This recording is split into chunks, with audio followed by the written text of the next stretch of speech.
This is the kind of mistake that happens when you're moving, switching gear. You have a home-based gear set and then a travel-based gear set. Stuff like this happens. So this is the first job I've had since I've gotten into my new place. And I packed up for the shoot. Very simple 2-camera interview, B-roll, gimbal, stuff like that. And I'm about halfway through my 2-hour drive and I think, where's my lights? I did not bring lights because they were not in the usual place, and they were, my checklist is out of whack. Some equipment is in the right bag, some of it is in a new bag, and it was a horrible mistake. Thank goodness this can be fixed. My girlfriend is driving me up my lights. I really wanted to have one gear set, and that gear set would go with me whether I'm traveling by car or traveling by plane. But there's just too many concessions I have to make to go towards lightweight stands. And if I can have a heavier duty stand, that's what I want. Therefore, I need to have 2 packages. And that's where the problems happen. That's where I didn't transition over the right things to bring up this gear set up to 100%. I forgot this one piece, whereas when it's all in one, you just grab and go. And my girlfriend's here, thank goodness. How do you forget something this big? Literally did not bring my 300C, 200X, 60X. Recently upgraded that from a 60D to a 60X. And I got these.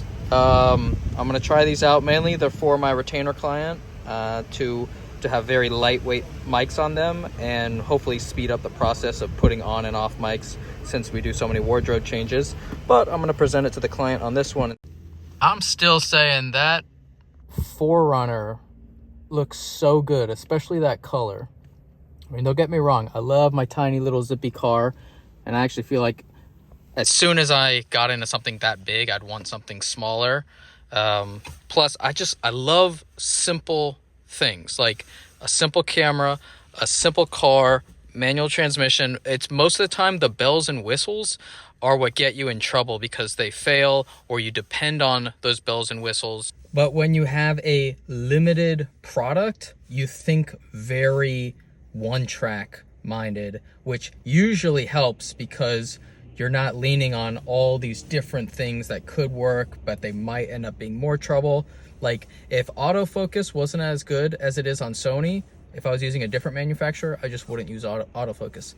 Since it's almost perfect, I can trust in it 100%. When I start having to adapt V-mount batteries or using third-party monitors, that Pixis looks like the direction I want more companies to go. It's not perfect by any means, but they are providing a lot of the accessories that I would purchase to be made by the manufacturer. So the new monitor that they have, that's a USB-C cable connector, great. It's bigger than the tiny one that every other company offers, brighter, sharper, and it's native connectivity.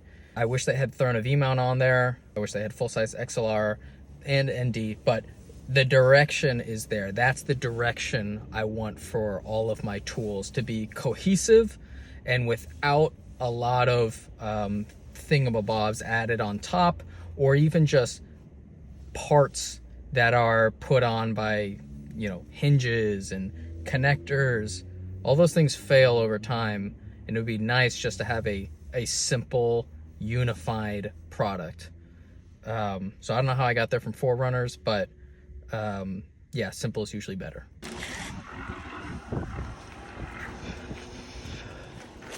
Made it with all my gear to Jacksonville. This is going to be like a half scout day. We're basically just going in and looking around, seeing where we're going to position our multiple interviews.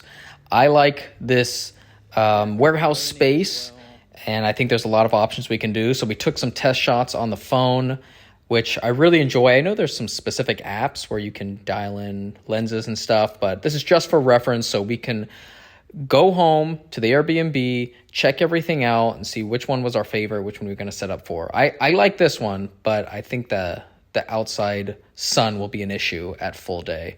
And this is potentially an indoor scenario if it's way too cold tomorrow, because we are having a massive cold front coming in. It's supposed to be snow. as the freelancer, I'm gonna get the third room, the bunk bed.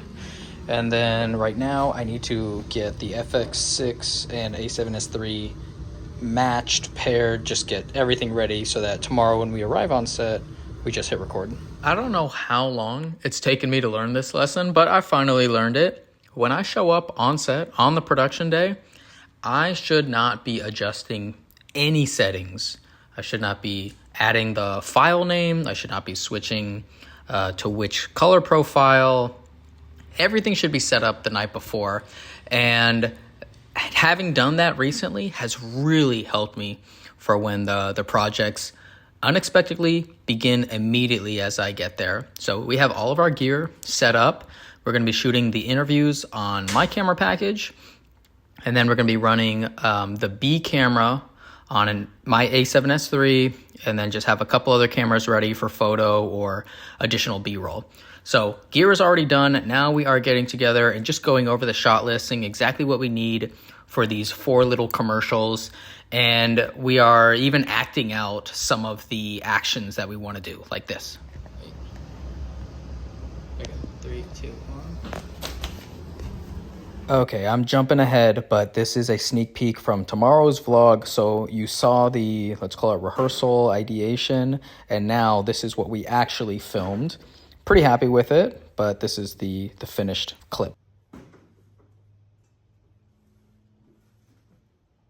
So for this commercial, that'll cover a large chunk of time and then has the ability to wipe out.